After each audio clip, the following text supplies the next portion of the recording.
Mardi 19 novembre 2024, Accomplissement des prophéties de l'Ancien Testament. nous vous accueillons de nouveau sur votre chaîne L'Aventure dans la Parole. Nous partageons ensemble chaque jour des réflexions importantes pour notre foi en Dieu. Nous prions pour que, aujourd'hui encore, par le Saint-Esprit, la paix et la grâce de Dieu nous soient données dans l'étude de sa parole. Notre communauté s'agrandit et c'est grâce à vous.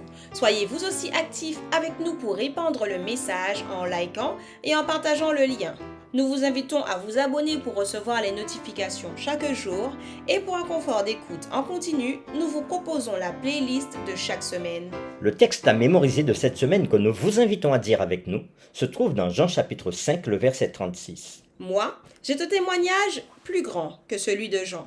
Car les œuvres que le Père m'a donné d'accomplir, ces œuvres mêmes que je fais, témoignent de moi que c'est le Père qui m'a envoyé.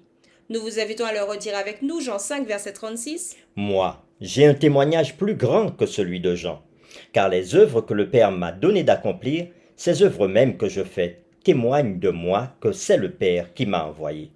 Que pouvons-nous apprendre des erreurs de ceux qui n'ont pas cru en Jésus? Les réflexions de cette semaine nous aident à répondre à ces questions, et aujourd'hui nous le faisons avec la séquence. Les prophéties de l'Ancien Testament au sujet de Jésus, première partie.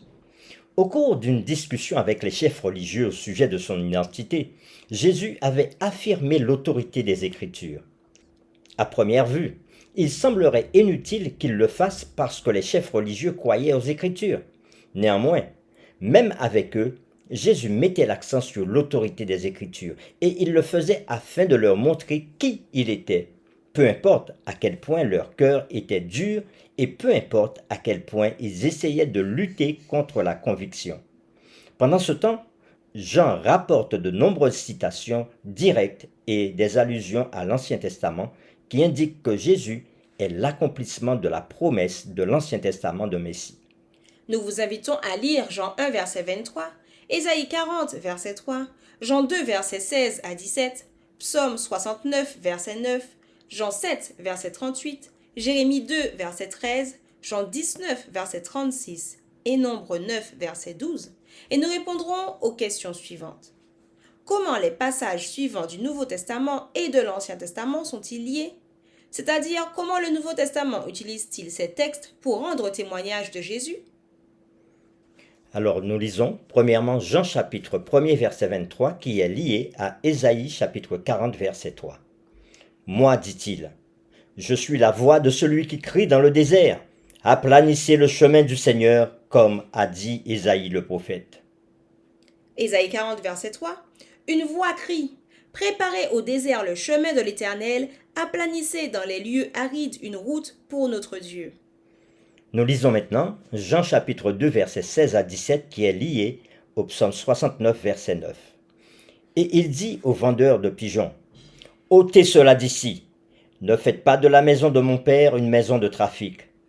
Ses disciples se souvinrent qu'il est écrit, le zèle de ta maison me dévore. Et dans Psaume 69, verset 9, nous le voyons, car le zèle de ta maison me dévore et les outrages de ceux qui t'insultent tombent sur moi. Jean chapitre 7 verset 38 qui est lié à Jérémie chapitre 2 verset 13. Nous lisons premièrement Jean chapitre 7 verset 38.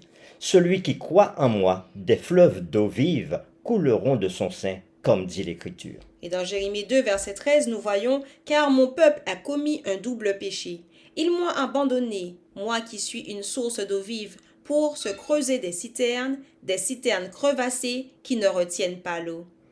Et maintenant, Jean chapitre 19 verset 36 lié à Nombre chapitre 9 le verset 12. Ces choses sont arrivées afin que l'écriture fût accomplie, aucun de ces os ne sera brisé. Et dans Nombre 9 verset 12 nous voyons, ils n'en laisseront rien jusqu'au matin et ils n'en briseront aucun os. Ils la célébreront selon toutes les ordonnances de la Pâque. Après avoir lu ces différents textes liés entre eux, Jean chapitre 1er verset 23, Ésaïe 40 verset 3, Jean chapitre 2 verset 16 et 17, Psaume 69 verset 9, Jean chapitre 7 verset 38, Jérémie 2 verset 13, Jean chapitre 19 verset 36, Nombre 9 verset 12, nous répondons à la question suivante. Comment les passages suivants du Nouveau Testament et de l'Ancien Testament sont-ils liés? C'est-à-dire, comment le Nouveau Testament utilise-t-il ces textes pour rendre témoignage de Jésus?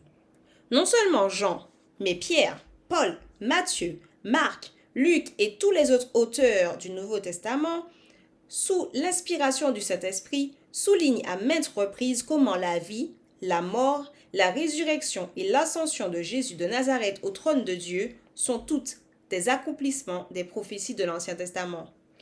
Et bien que Jésus ait continuellement enseigné aux disciples les Écritures qui annonçaient son ministère, à quel moment les disciples avaient-ils, finalement, compris que les Écritures annonçaient sa mort et sa résurrection? C'est seulement après sa mort et sa résurrection, et après leur avoir apparu, qu'ils comprirent finalement.